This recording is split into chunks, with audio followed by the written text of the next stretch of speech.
So guys, dito tayo sa may maliit na port dito, Pantalan, dito sa amin. So kita nyo na yan, sa harap, maraming bangka dito, may malaki din. Meron pa doon. Tapos dito sa harap guys, may ito oh, magandang bangka. Yung isa daw is bangkang pang racing, yan oh. So magandang bangka yan. Congrats sa kung nanalo man yan, congrats. Tapos iso guys, maganda rin to. Yung bangka natin kasing laki dito. Mahirap ikuan.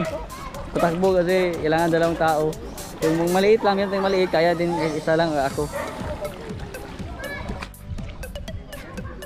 Hello guys, good morning mga ka-outdoor. Dito tayo ngayon sa paggawa ng bangka. Tapos sa itong lugar to maraming paggawaan dito.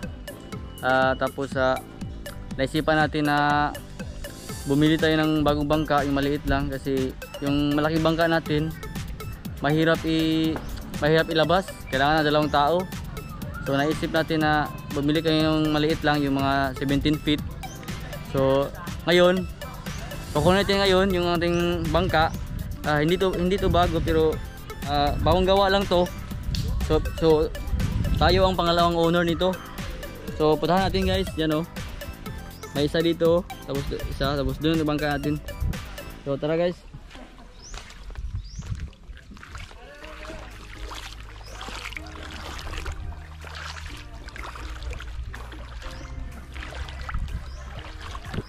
So ito guys, mayroon ng bangka dito guys, yan yun.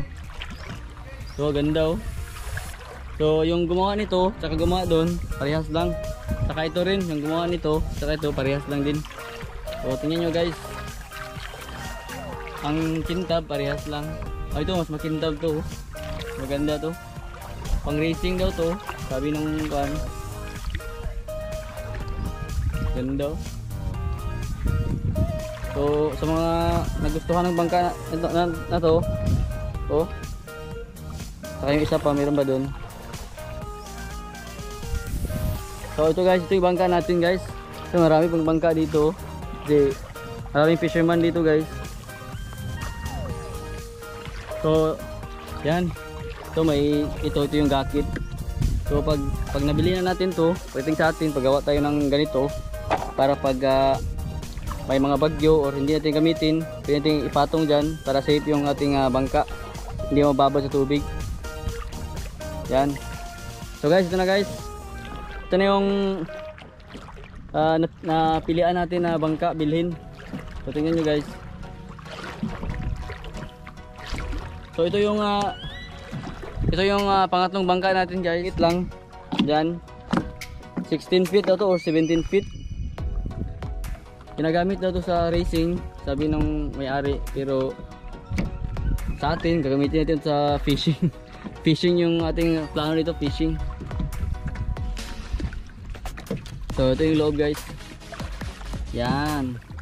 So ito nabalutan to ng epoxy dito, yung paggawa nito. Tapos pininturahan, makintab yan. Ibig sabihin niya pag nakintab, nilagyan ng epoxy tapos pinakintab nila gamit yung materialis. So ito yung loob guys, yan. So ito may pwedeng lagyan ng mga ito gamit. Tapos dito yung captain seat dito, yan, captain seat. So mga gusto magkapitan dito kayo dito kayo pumunta. Ito yung mga bagay sa captain. Saka dito rin natin engine guys, yan. Yung engine nito guys is 7.5 lang horsepower. Saka kuan siya, Lonsin. Yung brand ng engine nito is Lonsin lang guys, yan. 7.5. Tapos meron siyang kuan, so may mga extra na customized na kuan ginawa dito. Tapos ito propeller, yung shaft natin pa doon. Ito yung dulo guys, you know. Yan. Tapos yung propeller dito, yan. Kaya nga natin sundi propeller. Tapos may tatlong kuan to, tawag dito, kalimutan yung tawag dito. Flipper. Kaya pa flipper siya. Cut ay 3 cut pala to. Cut. So isa, dalawa, tatlo. So tatlong cut siya. So yung kulay, maganda rin kulay, green, tama-tama. Yung bangka natin, yung malaki, may kulay green din yun. Tsaka puti, yan. Tsaka yung kulay na to, gusto ng misis ko, green daw. Hilig sa green. Tapos yung cutting niya guys, yan. Ito yung cutting niya. Kuan to, tubo. Yan. Tubo tong cutting guys. Yan. Tsaka yung tubo na to, siyempre matibay to, tapos magaan. Tsaka yung pagkuhan niya dito, yan. Tinupi itong tubo para umigpit yung maglock yung nylon natin. Para hindi malaglag. Tapos nilagyan ng goma. So ito parehas lang din. Ito kawayan. Yan. So ito guys is magandang bangka to para sa atin. Para sa mga fishing adventure natin. At tama-tama lang yung sukat niya. Galing dito. Tsaka sa harapan. So ito yung perfect na bangka para sa atin. Sa mga fisherman dyan, sa mga anglers, mga ka-outdoor natin.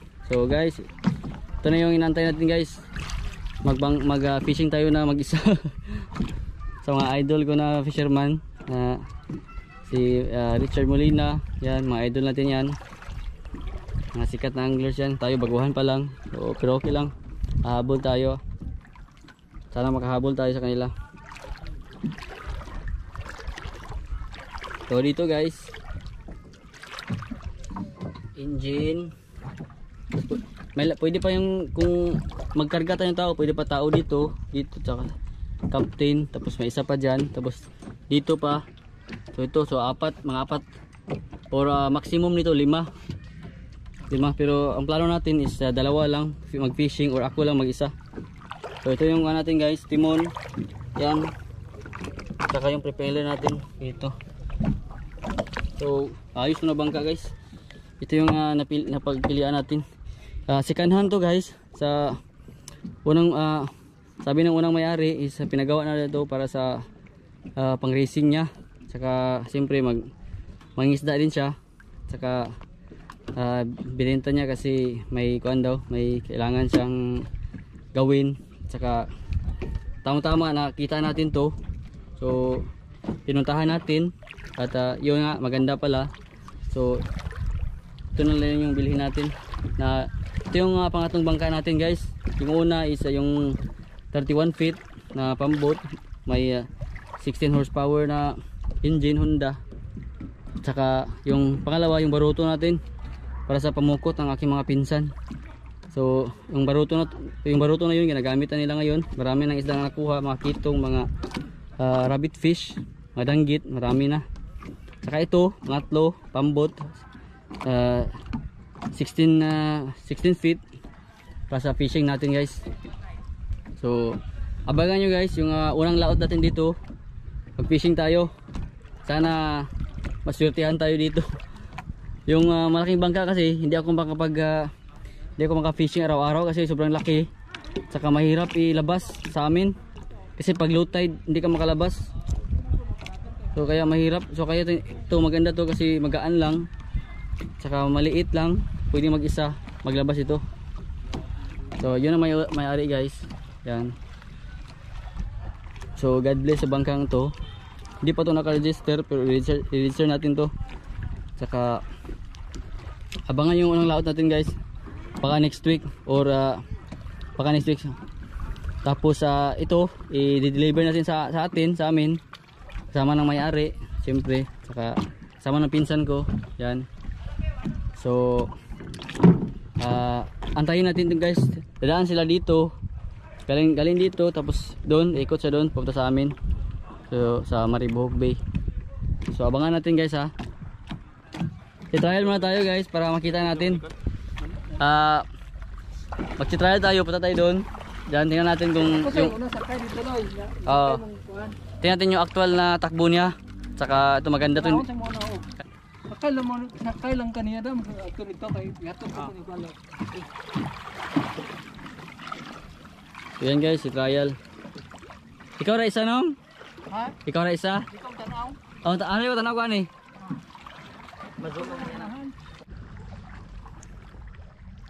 Hello guys, hello mga ka-outdoor. At dumating na rin yung bangka na, bagong bangka natin, pangatlong bangka, dumating na rin sa atin, sa lugar natin, dyan. So ito yung mga cottage natin, mangroves. So dito yung ating parking area or ating home port yan, home port. So yan yung bangka natin, dyan. So dumating na rin siya, madali lang kasi malapit lang naman sa amin. Tapos kagawin namin ngayon, medyo hapon na, 4, test lang natin saglit yung tayo mismo. Kasi yung may-ari, inatid na namin, pauwi. So yan, ito na siya. Yung. So ito yung magkatabi na sila ngayon guys. Yan, yung malaking bangka natin. Ito, 31 feet yan. Tapos itong maliit lang. So yan guys. So mga bangka natin guys. Mga fishing adventure natin dito na. Pero problema lang, hindi tayo makalaot ng mabilisan kasi ito malaki nga yun. Kailangan 2 tao. Gusto kong mag-fishing na mag-isa lang. Tapos ito yung pinili natin para maliit lang. So ito na guys, i-test natin to. So sana okay to guys. Sana mag-guide tayo ni Lord sa ating mga biyahe dito. So sana Lord, guidean niyo kami sa pagsakay sa ating bagong bangka, maliit lang, pang fishing. Sana makahuli kami ng mga isda para sa aming pamilya, Lord. So guys, thank you guys sa pagpanood dito sa ating mga adventures. Huwag niyong kalimutan guys sa Outdoor PH, subscribe kayo, like kayo, share at saka subscribe, at saka i-view niyo muna yung mga videos natin guys bago kayo mag-subscribe. So salamat. So abangan natin guys ang ating mga fishing adventure dito.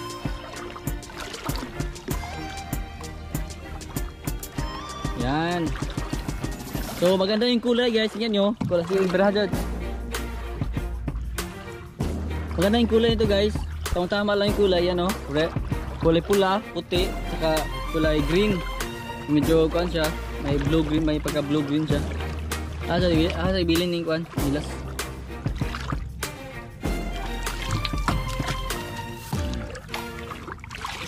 Yan, sakto ka kung judoy. Ta. So yung kulay niya guys, tama lang, sakto lang. Tapos yung laki niya, tama lang rin. So ito yung dream na bangka natin. Yung suka, tama lang. Yung isa kasi yung malaki, bagay yun sa pamilya.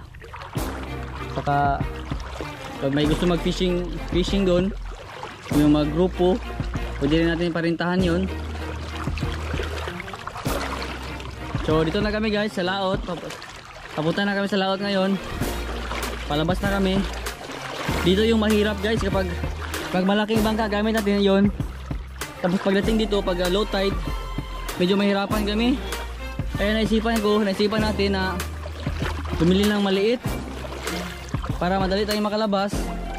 Saka siyempre hindi tayo mahirapan. So tara Jod, sakay na Jod. Sakay sa kuna, ako may mag-drive. So sakyan, ha? Sakyan natin guys ha. So guys, nakasakay na tayo. Ito yung unang sakay natin sa ating bagong bangka guys. Yung yes, thank you Lord. Yung bagong bangka natin maliit lang para mabilis tayo makalabas, maka-fishing.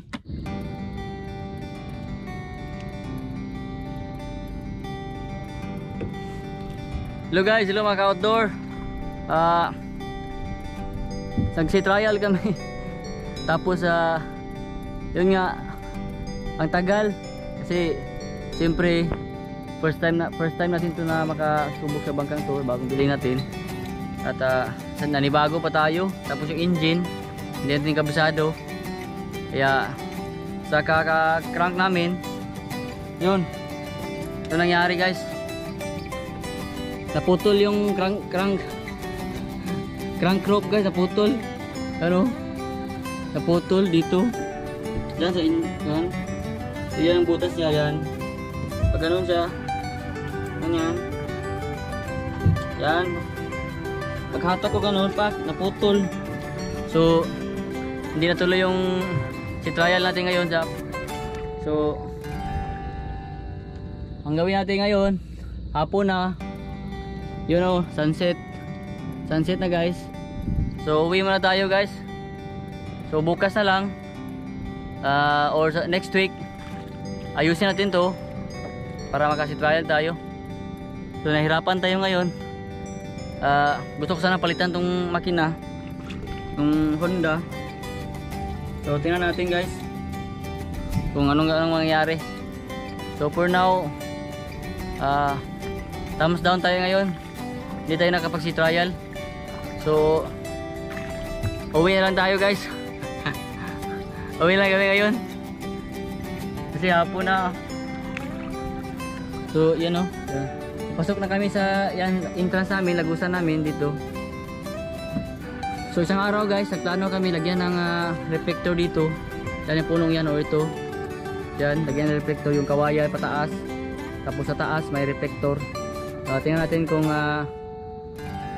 kailan natin gagawin yun. Tapos ang purpose natin yan, reflector, para yung mga mangisda, mga fisherman natin, pag uwi sa gabi, alam nila yung daanan papunta sa atin, dito papasok. Kasi marami kasing daanan dito, tapos sa paggabi madilim, di mo alam kung saan. Tapos maliit pa yung daanan namin. So mahirapan tayo, so kailangan ng reflector dito. So guys, ang plano natin ngayon is lalagay natin itong bangka dyan, katabi ng bangka natin, yung isa, yung malaki. So, magkatabi na sila ngayon, halos magkaparehas ng kulay. So tingnan yung laki guys. Tsaka ito, liit lang, laki ng lipit. Okay, napaanda na guys, pero hindi kami yung nagpaanda.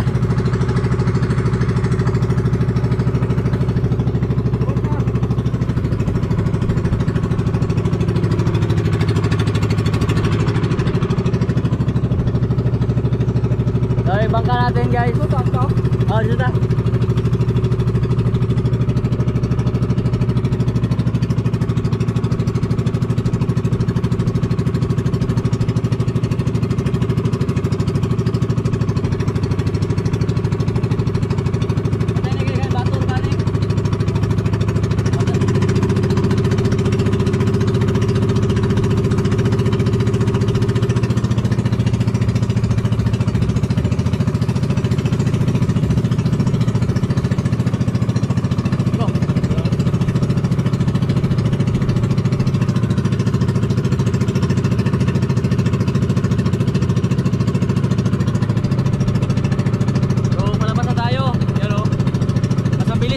Maliit kasi madali lang iliko. Tapos yung malaki kasi mahirap. Pag malaki yung dala natin, kailangan mabagal tayo dito.